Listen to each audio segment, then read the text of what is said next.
ರೈತ ಬಾಂಧವರಿಗೆ ಪ್ರಗತಿ ಚಾನಲ್ಗೆ ಆತ್ಮೀಯವಾದಂಥ ಸ್ವಾಗತ. ಇಂದಿನ ಜೋಳದ ಮಾರುಕಟ್ಟೆಯ ಬೆಲೆಯನ್ನು ನೋಡಿಕೊಂಡು ಬರೋಣ. ಇನ್ನೂ ಯಾರು ಹೊಸದಾಗಿ ನಮ್ಮ ಯೂಟ್ಯೂಬ್ ಚಾನಲ್ನ ನೋಡ್ತಾ ಇದ್ದರೆ ತಪ್ಪದೆ ಸಬ್ಸ್ಕ್ರೈಬ್ ಆಗಿ. ನಾವು ಪ್ರತಿದಿನ ಮಾರುಕಟ್ಟೆಗಳ ಬೆಲೆಗಳ ಅಪ್ಡೇಟ್ಗಳನ್ನ ನೀಡ್ತಾ ಇರ್ತವೆ. ಚಾನಲನ್ನು ಈಗಲೇ ಸಬ್ಸ್ಕ್ರೈಬ್ ಆಗಿ.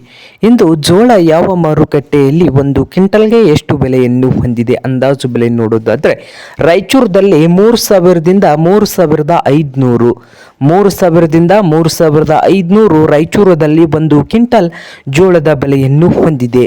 ಹಾಗೆ ಹುಬ್ಬಳ್ಳಿಯಲ್ಲಿ ನೋಡೋದಾದರೆ 2,000ದಿಂದ ಹಿಡ್ಕೊಂಡು 4,300 ರೂಪಾಯಿ, 4,300 ರೂಪಾಯಿವರೆಗೆ ಹುಬ್ಬಳ್ಳಿಯ ಮಾರುಕಟ್ಟೆಯಲ್ಲಿ ಒಂದು ಕ್ವಿಂಟಲ್ ಜೋಳದ ಬೆಲೆಯನ್ನು ಹೊಂದಿದೆ.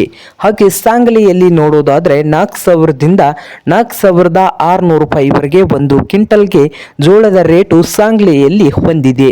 ಹಾಗೆ ದಾವಣಗೆರೆಯಲ್ಲಿ ನೋಡೋದಾದರೆ 2,000 ರೂಪಾಯಿದಿಂದ ಹಿಡ್ಕೊಂಡು 3,000 ರೂಪಾಯಿವರೆಗೆ ಒಂದು ಕ್ವಿಂಟಲ್ ಜೋಳದ ಬೆಲೆಯನ್ನು ಹೊಂದಿದೆ ನೋಡಿ ರೈತರೇ. ಹಾಗೆ ಕಲಬುರಗಿಯಲ್ಲಿ ಒಂದು ಕ್ವಿಂಟಲ್ಗೆ 3,000ದಿಂದ 4,000 ರೂಪಾಯಿವರೆಗೆ ಜೋಳದ ರೇಟು ಕಲಬುರಗಿಯಲ್ಲಿ 3,000ದಿಂದ 4,000 ರೂಪಾಯಿವರೆಗೆ ಬೆಲೆಯನ್ನು ಹೊಂದಿದೆ. ಹಾಗೆ ತುಳಜಾಪುರದಲ್ಲಿ ಒಂದು ಕ್ವಿಂಟಲ್ ಜೋಳಕ್ಕೆ 3,000ದಿಂದ 4,100, 3,000ದಿಂದ 4,100 ತುಳಜಾಪುರ ಮಾರುಕಟ್ಟೆಯಲ್ಲಿ ಒಂದು ಕ್ವಿಂಟಲ್ ಜೋಳದ ಬೆಲೆಯನ್ನು ಹೊಂದಿದೆ. ಹಾಗೆ ಶಿರೂರದಲ್ಲಿ ನೋಡೋದಾದರೆ 3,000ದಿಂದ 3,900, 3,000ದಿಂದ 3,900 ಶಿರೂರ ಮಾರುಕಟ್ಟೆಗಳಲ್ಲಿ ಒಂದು ಕ್ವಿಂಟಲ್ ಜೋಳದ ಬೆಲೆಯನ್ನು ಹೊಂದಿದೆ ನೋಡಿ ರೈತರೇ. ಹಾಗೆ ಇನ್ನೂ ಯಾರು ಹೊಸದಾಗಿ ನೋಡ್ತಾ ಇದ್ರೆ ಸಬ್ಸ್ಕ್ರೈಬ್ ಆಗಿ.